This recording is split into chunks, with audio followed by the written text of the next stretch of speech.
Right, Stephen, it's finally up there, this statue. How do you feel about the installation? It looks fabulous, doesn't it?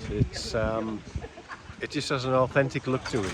We didn't want it to look like a new statue, and we wanted it to look 100 years old, and it looks exactly like that. And of course it will change over the next 6 months. It will have more of a rust colour to it. A bit like the Angel of the North and Tommy, of course, at Seaham. It was made by the same person. Which is? That's Ray Lonsdale.